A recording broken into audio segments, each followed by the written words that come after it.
ঘটনাটা উনি অপারেশন থিয়েটারে উনি দেখতে গেছেন, হ্যাঁ? তো আমি ওখানে অপারেশন থিয়েটারেই আছি। কারণ আমরা সবসময় ক্যাজুয়ালিটি ডিপার্টমেন্টেই থাকি, হ্যাঁ? পাশে থাকি বা ওখানে থাকি আর পাশের রুমে থাকি, ওখানে সবসময় আমাদের মনোযোগ ক্যাজুয়ালিটিতে থাকে। কারণ কখন কোন দুর্ঘটনা কোনো কি হয় আমরা সবসময় প্রস্তুত থাকি, মানসিকভাবে প্রস্তুত থাকি যে একটা দুর্ঘটনা হলে যেখানে এখানে কোনো না হয়।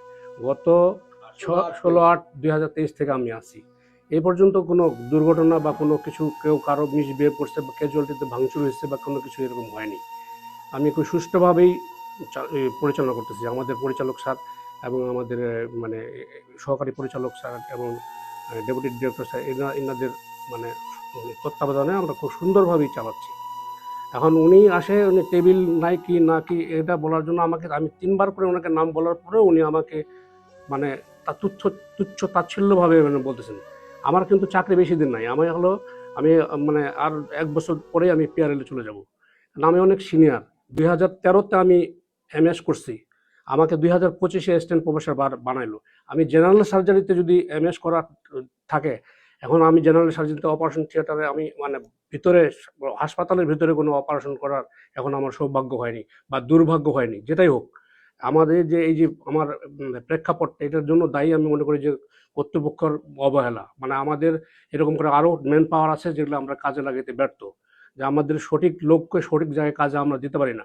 আমার গাইনি ডিপার্টমেন্টের ডাক্তার এখানে আবার জেনারেল এখানে আছে, তার উচিত গাইনি ডিপার্টমেন্টে কাজ করা। এইগুলো মিসম্যানেজমেন্ট যে পোস্টিংয়ের নামে এগুলো আমি দেখি যে আমার মানে আসলে মানে কি বলবো, স্বাস্থ্য সেবাটা পুরাটাই একটা করে উদ্ভট উটের পিঠে চলতেছে এরকম মনে হয় আমার কাছে। হ্যাঁ, যে আমি হেলথ সাব সেন্টার থেকে এ পর্যন্ত উঠে আসছি, সাব সেন্টারে দেখি যে কোনো ওষুধপত্র চুরি হয়ে যায়। টিএইচএ সিভিল সার্জন থেকে এরা ঠিকমতো দায়িত্ব পালন করে না। যে কোনো কাজ করতে গেলে পয়সা দিতে হয়, সব জায়গায় দুর্নীতি। এইসব চিন্তা ভাবনা করে আমার চিন্তা করতে আমার আসলে কাজ করার আর মানসিকতাই নাই। আমি সাসপেনশন চাই, আমি সাসপেন্ড করতে, আমি সরকারি চাকরি করতে চাই না। আর আমার মানে এদের মানে চালানোর মতো মন মানসিকতা নাই। এই মানে স্বাস্থ্যসেবাটা পুরোটাই একটা উদ্ভট ইয়াতে চলতেছে।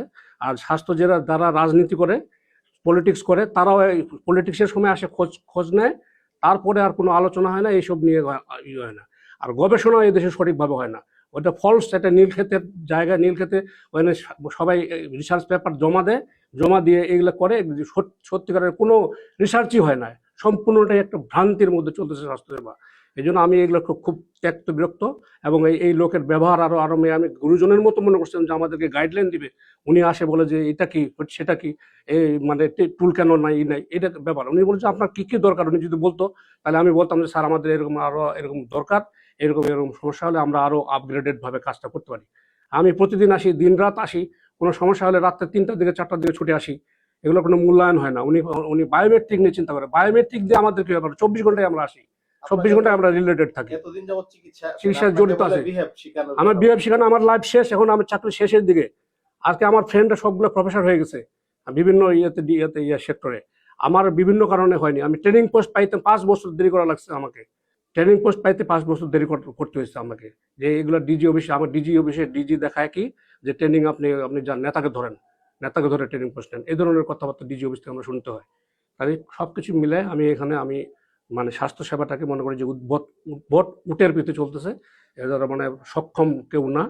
আমি এই জন্য আমার চাকরি, আমার সাসপেনশন হলে আমি খুশি হই। আপনার সাথে মানে ওই বিভিন্ন বিষয়ে ভুল ত্রুটি ধরা শুরু করে দিল। এক পর্যায়ে বলল যে আপনার বিহেভই জানেন না। তারপরে আপনাদের একটা ট্রেনিং ছিল, ওইটাতে উনি আসেন নাই কথা দিয়ে। হ্যাঁ, কথা দিয়ে উনি ২ বার, উনি প্রথম দিন উদ্বোধনী করার কথা ছিল এবং শেষের দিকে ওই দিনও আসেননি। উনি আসেননি এবং হলো যে এখন আসে যে উনি শিক্ষিত এবং প্রফেসর মানুষ, ওনার ব্যবহার হবে গাইডলাইন দেওয়ার মতো। বলতে পারে যে আপনারা এইগুলা কেন, এগুলো তো আপনি দেখতে পারেন, আমরা সম্মানে ওনাকে ইয়ে করবো, রেসপেক্ট করবো। হ্যাঁ, যে আমাদের তো ভুল ত্রুটি থাকতেই পারে। এখানকার গাইডলাইনে উনি হলো সারা দেশের স্বাস্থ্যসেবাটা দেখে, আর আমরা তো একটা ক্যাজুয়ালিটি ডিপার্টমেন্টে আমরা দেখি। তারপরে আমাদের কি কি সমস্যা হলো তো উনি জিজ্ঞাসা না করে ডাইরেক্ট উনি ওইটা বললো। উনি টেবিলটা আজকে হলো যে কাছে বোধ হয় কত কত আগে থেকে আছে, আমার আসার আগে থেকে টেবিল ওখানে আছে।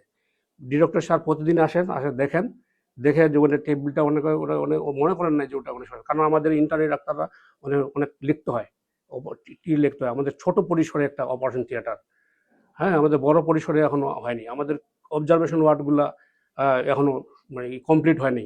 সব কিছু মিলে আমাদের ডাক্তারদের বসার জায়গা নেই, ডাক্তার আমরা কোথায় বসবো ওইরকম ডাক্তার আমরা ওখানে সাফিসিয়েন্ট প্লেস নাই, একই রুমে সব ডাক্তার বসে, বাথরুম নাই ওখানে থাকার ডাক্তারদের, তাদের ক্রাইসিস। এই সমস্যাগুলো আমরা সমস্যা মনে করি না, এগুলো আমরা তারপর আমরা চেপে রেখে কাজ করি, যেগুলো আমরা না, আমাদের তো দেশে গরিব, আমাদের দেশে ওইভাবে আমরা চিন্তা ভাবনা করে কাজ করি।